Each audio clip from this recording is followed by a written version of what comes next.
अस्सलामु अलैकुम रहमतुल्लाहि व बरकातुहू। मैं मोहम्मद जावेद, सच की आवाज़ एनपीएस न्यूज़। देखिए आज की ताज़ा खबर। मेरा सादर अनुरोध है माननीय अरुण जी से आपको संबोधित करें।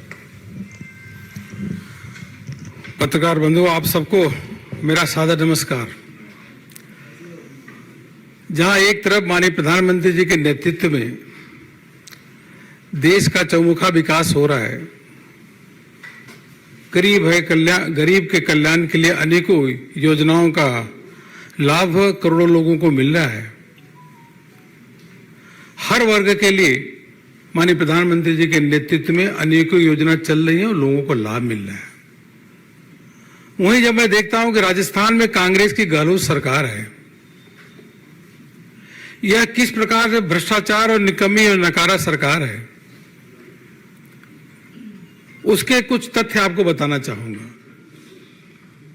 कल जयपुर में भारतीय जनता पार्टी के कार्यकर्ताओं ने भ्रष्टाचार के खिलाफ प्रदर्शन किया। पुलिस ने उनके साथ अत्याचार किया। वह शांतिपूर्वक प्रदर्शन था और कांग्रेस के महाभ्रष्टाचारी सरकार के खिलाफ था। आज गहलोत सरकार में भ्रष्टाचार के सारे रिकॉर्ड तोड़ दिए हैं। जो ट्रांसपेरेंसी इंडेक्स होता है उसमें नंबर 1 पे 3 साल से भ्रष्टाचार के मामले में गहलोत सरकार नंबर 1 है। वहां के राजस्थान के सचिवालय के पास ही केवल 25 कदम दूर पे योजना भवन है।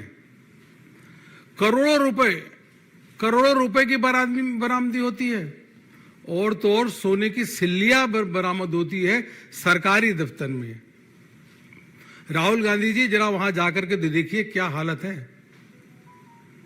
और देश का पहला ऐसा राज्य होगा जहां पे सोने की सिल्लियां बरामद हो रही हैं और करोड़ रुपए अलमारी में बरामद हो रहा है। इसे यह स्पष्ट है कि घर से अधिक सुरक्षित अगर रिश्वत छिपाने के लिए हो तो सरकारी दफ्तर कांग्रेस के हो चुके हैं, कांग्रेस सरकार के।